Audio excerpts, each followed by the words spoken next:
رابطہ قبر والے سے کرنے کا طریقہ کیا ہے؟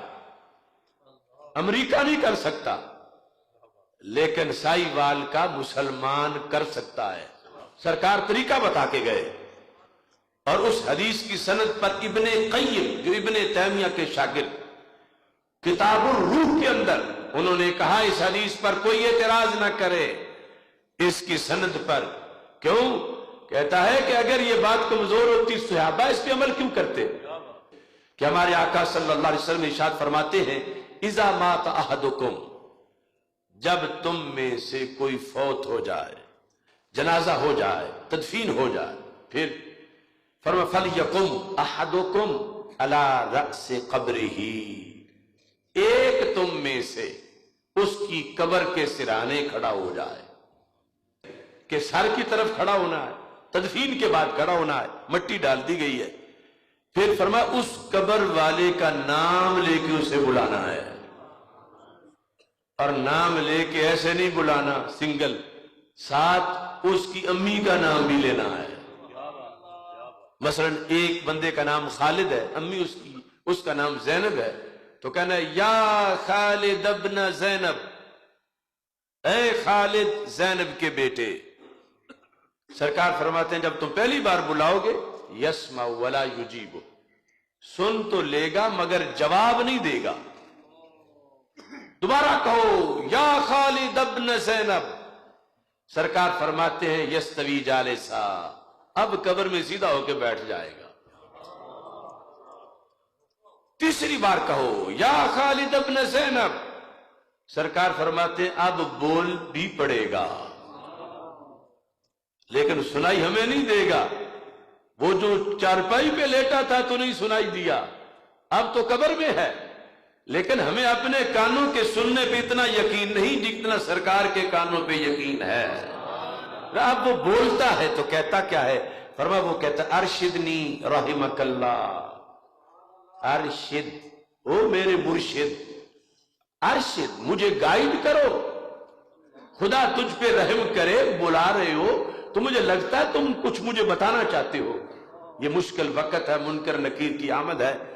یعنی وہ قبر میں جا کے بھی پچھلوں کو دعا دے رہا ہے۔ لوگ کہتے ہیں قبر والا دیتا کچھ نہیں، سرکار فرماتے ہیں وہ دعا دیتا ہے، بتاؤ اب کیا بتانا ہے، بولو۔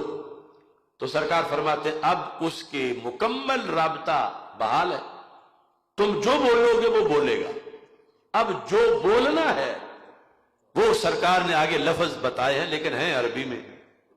سرکار فرماتے ہیں اس سے یہ بات کرو اذکر ما خرجت علیہ من الدنیا شہادت ان لا الہ الا اللہ وان محمد الرسول اللہ صلی اللہ علیہ وسلم۔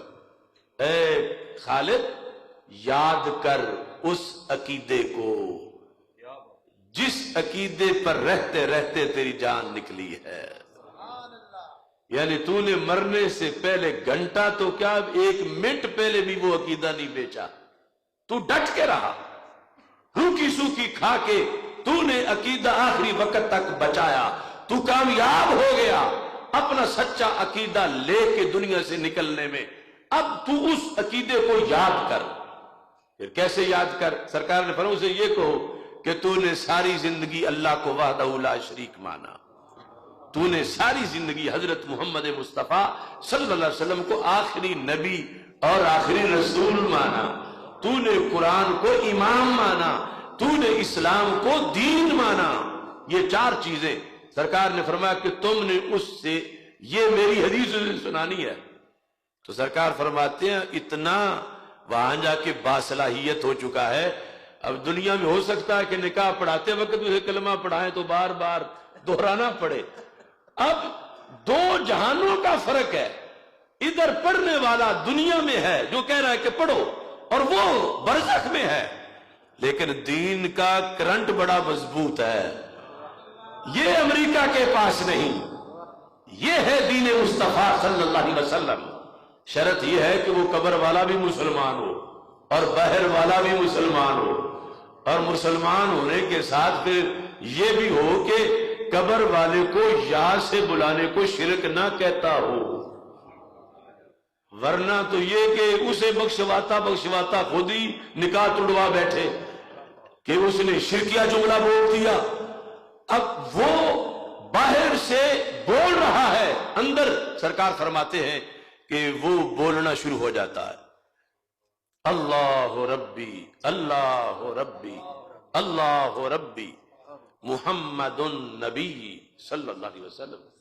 اب یہ ورد کر رہا ہے اپنی کوٹھڑی میں، ادھر سے منکر نکیر آ جاتے ہیں. سرکار فرماتے ہیں جب وہ آ کے دیکھتے ہیں کہ یہاں تو پہلے ہی رونق لگی ہوئی ہے،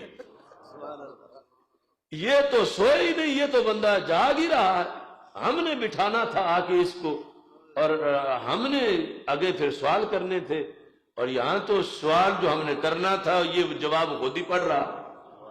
وہ چاروں جواب مسلسل باری باری پڑھ رہا ہے.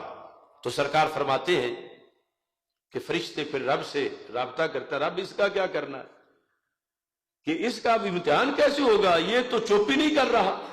یعنی ہم پوچھیں تب جب یہ کوئی وقفہ کرے تو سرکار فرماتے ہیں، اللہ فرماتا ہے کہ اس سے پوچھنے کی ضرورت نہیں، بس اس کی قبر میں جنت کا دروازہ کھول دو. اس مقام پر صحابہ نے پھر سوال کیا.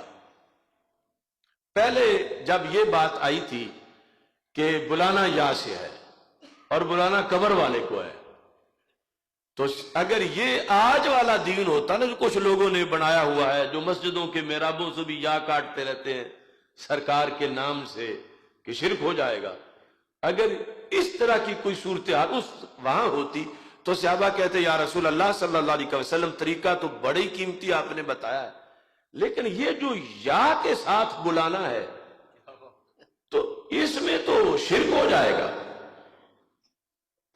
یعنی جن کے دین میں یا رسول اللہ صلی اللہ علیہ وسلم یا غوث کہنے سے نکاح ٹوٹ جاتا ہو، انہیں اگر یہ بات ہوتی تو صحابہ پہلے یہ مسئلہ حل کرواتے کہ ہم کہیں تو صحیح لیکن یا رسول اللہ جو کچھ ہم نے آپ سے پڑھا ہے اس میں تو یہ شرک ہے کہ جو قبر کا ہے بے جان ہے جسے یہ پتھر اور بت کہہ رہے ہیں، ہم اسے آواز دیتے پھرے اے خالد جس کی ہڈیاں ہیں. لیکن صحابہ نے یہ سوال نہیں کیا کیونکہ انہیں سرکار نے یہ والی توحید پڑھائی نہیں تھی کہ یا کہنا ناجائز ہو جاتا ہو. اس نبی کو یا رسول اللہ کہنا اس کا عالم کیا ہوگا جس کی امت میں 15ویں صدی کے رامے کو بھی قبر پہ کھڑے ہو کر یا رحمہ کہہ سکتے ہیں. صحابہ نے یہ نہیں سوال اٹھایا، اگلا اٹھا دیا کہ یا رسول اللہ صلی اللہ علیہ وسلم لیکن یہ جو آپ نے فرمایا ہے کہ اس کی امی کا نام لینا ہے ساتھ، شرط پوری نہ ہو سکے تو پھر کیا کریں. یعنی سرکار کو کتنا پسند ہے کہ ناغا نہیں ہونا چاہیے، یہ کام ہونا ضرور چاہیے. وہاں مشکل وقت ہے، منکر نکیر کی آمد ہے، پیچھے سے تم پوچھنے جاؤ، ادھر سے امتحان ہو جائے، جو کچھ ہونا ہے ہو جائے، تو مجھے یہ منظور نہیں. اسی وقت تم نے بات کرنی ہے. تو پھر حل کیا ہے؟ فَيَنْسُبُهُ إِلَىٰ أُمِّهِ حَوَّا. نام امی کا ہی لینا ہے، چھوٹی کا نہیں آتا تو بڑی امی کا لے لیں. اسے حوا کا بیٹا کہہ کے پکارو، اے خالد حوا کے بیٹے. سرکار فرماتے ہیں پھر بھی جاگ جائے گا. یہ ہے دین، اور یہ اتنی بڑی سہولت کروڑوں امریکہ ایک قبر کے لیے بھی نہ کر سکے، اور یہاں ہر مومن ہر قبر کے لیے کوٹا لیے ہوئے ہے. سرکار کی سنت کو اگر سامنے رکھے، شرائط پائی جائیں کہ اگلا قابل دعا ہو کہ اس کے لیے دعا کرنا جائز ہو، تو یہ کتنا، یعنی یہ اولین ہی سال ثواب ہے. اور افسوس سے آج متروک ہے، حالانکہ اس پہ کون سی مشقت ہے، صرف چند لفظ ہی ہے. ہاں مشکل بڑا ہے، کیونکہ اگر عقیدہ ہی اجازت نہ دے تو پھر کیسے کوئی کرے. لیکن ہمارے لیے کوئی مشکل نہیں ہے، ہمارے عقیدے کے لحاظ سے تو یہ دعا یاد کرنی چاہیے.